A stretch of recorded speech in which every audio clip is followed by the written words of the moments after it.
Okay, day 5, things I'm grateful for. Right? Gotta get comfy. Things I'm grateful for. And there are a lot of things. And, look, 5. Okay, now that would just bother me if I didn't do that.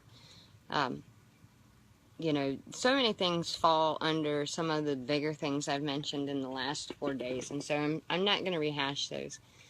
Because this is day 5 and it's the last day. I'm just going to go with sort of things that seem more trivial. Not as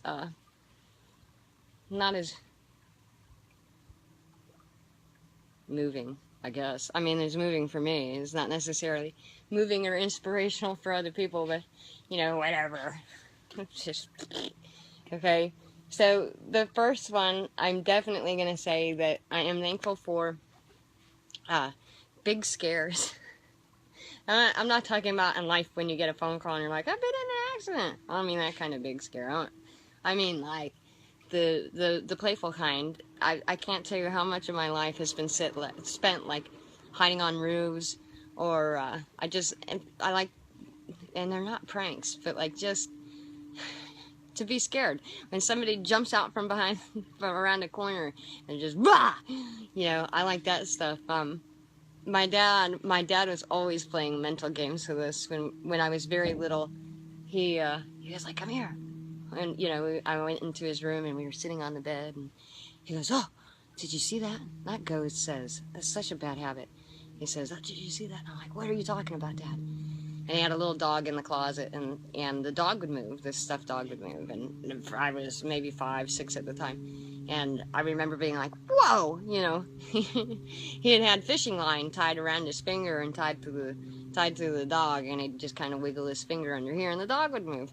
And he was always sort of doing things like that. He would move our toys at night when we slept so that we would think that, like, they get up and party on their own when we're sleeping. Or he would try to freak me out as I got older. He would try to, he'd be like, it's the perfect night, and he'd try to get the dog to act a little like, what's in the bushes? You know, and just to be like, that might be a vampire. He's always, I love stuff like that. You know, I love my father.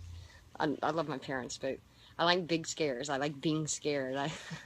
I like watching horror movies sometimes just to kind of creep myself out. I like being creeped out. But I don't necessarily like horror movies. I like, number 2, campfires. Love campfires.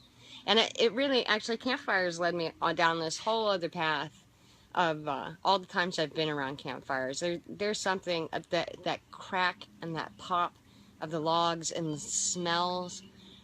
And, you know, the little fire embers, the little embers that go up. And again, we're back to sort of the twinkling, sparkly, kind of magical thing. But so many great memories around campfires. Yay. I'm really grateful for those. I would like to have more of those. Let me look over here because I have stuff written down. I am extremely grateful for hot water.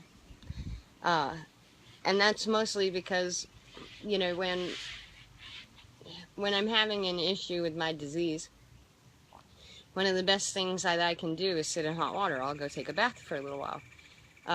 Because of the weightlessness of the water, and my stomach kind of floats, but that the heat is so relaxing and soothing for my stomach. So, hell yes on hot water. Yes. 4, let's see. The written word. I love words. I love words. You've seen me write about it before and post about it, and I love poetry, and I like any form of expression. Just the ability to be able to express, and how amazing words are, and yet how short they still fall. But, you know, I love, like, Dr. Seuss, and Shel Silverstein, and Edgar Allan Poe, and, you know, I mean, there's just so many. There's so many. And my mind is like that. I have to sort of break things down into categories. You can't say, like, what's your favorite genre of music? Well, shit, I can tell you which one is not my favorite. That I can find, you know, there's so much joy to be found in so many places. I'm very eclectic that way. But you know, I grew up. One of my favorite books was Where the Sidewalk Ends.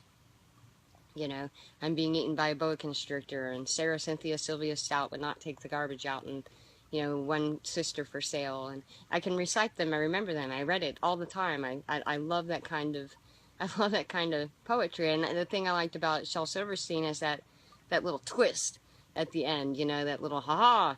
You know, what you say today is Saturday? Goodbye. I'm going out to play. You know, I cannot go to school today. I have the measles and the mumps, a gas rash, and purple bumps. You know.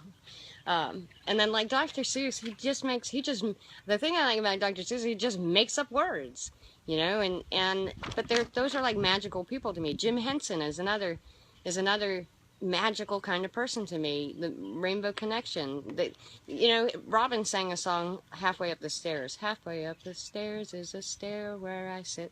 There isn't any other stair quite like it.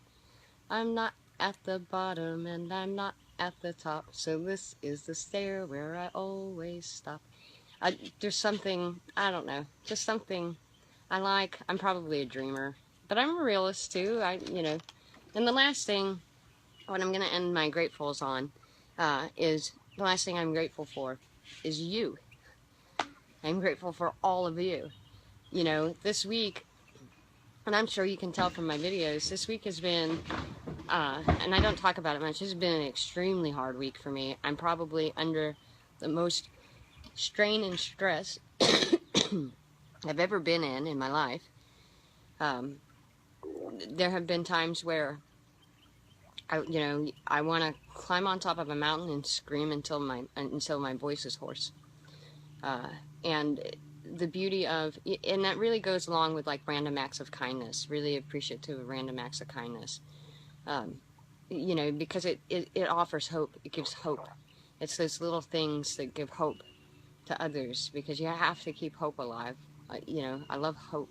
I love kindness, and I love all of you. You've been an immense help this week at keeping me from spiraling into anxiety and depression. And, you know, so often we jump so quickly to beat ourselves up. We jump into, we're so hard on ourselves. We're so hard on ourselves. We sort of like stab ourselves with our own insecurities over and over and over and over. And so, you know, a kind word from somebody else really makes a big difference. And you all really make a big difference in my life. And I appreciate you more than I express most times. I'm getting there. I'm getting better. And I'm ending this because I did not mean to make it 8 minutes, and I have another video I need to make for something else. So those are my 5 gratefuls for today. And just remember, man, quit being hard on yourself. Just quit being hard on yourself. We're all giant messes, walking around, bumping into each other, trying to figure it out, you know. And it's like a bad ballet. And it won't always be.